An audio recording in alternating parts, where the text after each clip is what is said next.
নমস্কার বন্ধুরা, tips and ট্রিক্সের নতুন আরেকটি ভিডিওতে সবাইকে আন্তরিক অভিনন্দন এবং স্বাগত জানিয়ে আজকের যে বিশেষ গুরুত্বপূর্ণ আপডেট তা শুরু করছি।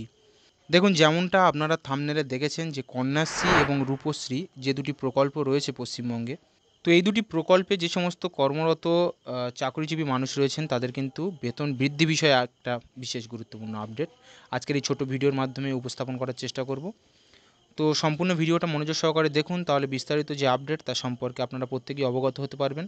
তবে বিস্তারিত ভিডিও শুরু করার পূর্বে আপনাদের কাছে একটা ছোট্ট রিকোয়েস্ট, চ্যানেল থেকে এরকম নিত্য নতুন সরকারি গুরুত্বপূর্ণ আপডেট এবং অথেন্টিক তথ্য টাইম টু টাইম পেতে হলে অবশ্যই করে চ্যানেলটিকে সাবস্ক্রাইব করে রাখবেন। যদি ইউটিউব থেকে দেখে থাকেন, একইভাবে ফেসবুক থেকে দেখে থাকলে পেজটিকে ফলো করে নিতে ভুলবেন না। যারা অলরেডি আমাদেরকে সাবস্ক্রাইব করে রেখেছেন, আমাদের সঙ্গে জুড়ে রয়েছেন, তাদেরকে অসংখ্য ধন্যবাদ আমাদের সঙ্গে জুড়ে থাকার জন্য। তো চলুন বিশেষ গুরুত্বপূর্ণ আপডেট কী জানানো হয়েছে এই কন্যাশ্রী এবং রূপশ্রী প্রকল্প সম্পর্কে তা জেনে নেওয়া যাক। দেখুন, অনস্ক্রিনে একটা প্রতিবেদনে যেমনটা আপনারা দেখতে পাচ্ছেন, কন্যাশ্রী এবং রূপশ্রী প্রকল্পের কর্মীদের বেতন বৃদ্ধি। পশ্চিমবঙ্গের শিশু এবং সমাজ কল্যাণ দপ্তরে যে বিজ্ঞপ্তি প্রকাশ করেছে ইতিমধ্যে, সেখানে কন্যাশ্রী এবং রূপশ্রী প্রকল্পের কর্মীদের বেতন বাড়ানোর কথা বলা হয়েছে। তো এই প্রকল্প দুটিতে যারা অ্যাকাউন্টেন্ট হিসাবে কাজ করছেন, যাদের 21,000 টাকা মাসিক পরিশ্রম পাচ্ছিলেন বর্তমানে, তাদের বছরে বেতন বৃদ্ধি হবে 800 টাকা। 5 বছর যারা ইতিমধ্যে কাজ করছেন তাদের পারিশ্রমিক হবে 26,000 টাকা এবং তাদের বেতন বাড়বে 900 টাকা। এর পাশাপাশি 10 বছর যারা কাজ করছে তাদের বেতন বাড়বে 1,000 টাকা, তাদের সেক্ষেত্রে মাসিক অর্থ দাঁড়াবে 32,000 টাকা। একইভাবে 15 বছর যারা কাজ করছেন তাদের বছরে বেতন বৃদ্ধি হবে 1200 টাকা। এইভাবে কিন্তু কর্মজীবী যে সমস্ত মানুষ যাদের এক্সপিরিয়েন্সের উপর এবং যতদিন কাজ করছে তার উপরে কিন্তু কিছু কিছু করে তাদের যে বেসিক টেস্ট কিন্তু কিছু টাকা বাড়ানো হচ্ছে। তো সব মিলিয়ে কিন্তু কর্মরত যে সমস্ত চাকরিজীবী মানুষ ছিলেন যারা এই সমস্ত ডিপার্টমেন্টে কাজ করছিলেন তাদের কিন্তু প্রত্যেকেরই মাইনে বাড়তে চলেছে। পাশাপাশি আরও একটি প্রতিবেদন রয়েছে। দেখুন, এখানে কিন্তু আগের মতন বলা হয়েছে যে কন্যাশ্রী এবং রূপশ্রী এই দুটি প্রকল্পের বেতন বাড়িয়ে দিয়েছেন এ রাজ্যের মুখ্যমন্ত্রী মমতা বন্দ্যোপাধ্যায়।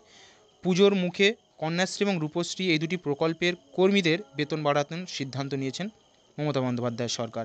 এই দুটি প্রকল্পের যে সমস্ত চুক্তিভিত্তিক কর্মী রয়েছে তাদের কিন্তু পারিশ্রমিকও বাড়তে চলেছে। মাসিক 4,000 থেকে 6,000 টাকা করে কিন্তু তাদের দেওয়া হবে। এই দুটি প্রকল্পের অ্যাকাউন্টেন্টার যারা ছিলেন তাদের মাসিক পারিশ্রমিক 15,000 থেকে বেড়ে হচ্ছে 21,000 টাকা। সেটা কিন্তু অনেকটাই।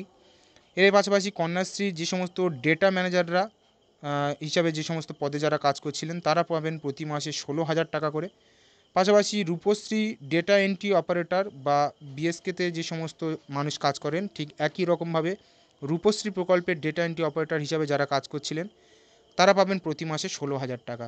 তো সব মিলিয়ে দেখতে পাচ্ছেন 3 ধরনের অ্যাকাউন্টেন্টার, পাশাপাশি ডেটা ম্যানেজার, পাশাপাশি ডেটা এন্ট্রি অপারেটর, এই সমস্ত কিন্তু চুক্তিভিত্তিক যে সমস্ত কর্মীরা ছিলেন তাদের ক্ষেত্রেও কিন্তু মাসিক বেতন বৃদ্ধি করা হয়েছে।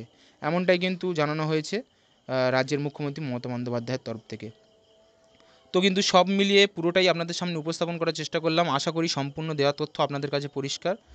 তো ভিডিও যদি ভালো লেগে থাকে অবশ্যই করে লাইক করে দেবেন, আর নিত্য নতুন এরকম আপডেট আমাদের চ্যানেল থেকে পাওয়ার জন্য চ্যানেলটিকে অবশ্যই করে সাবস্ক্রাইব করে নেবেন এবং বেশি বেশি করে ভিডিওটিকে শেয়ার করে দেবেন। তো আজকে ছোট্ট এবং গুরুত্বপূর্ণ আপডেট ছিল এইটুকুই। দেখা হবে আবার একটা নতুন কোনো গুরুত্বপূর্ণ ভিডিওতে নতুন কোনো গুরুত্বপূর্ণ আপডেট নিয়ে। ততক্ষণের জন্য সবাই ভালো থাকবেন, সুস্থ থাকবেন। থ্যাংক ইউ, ধন্যবাদ।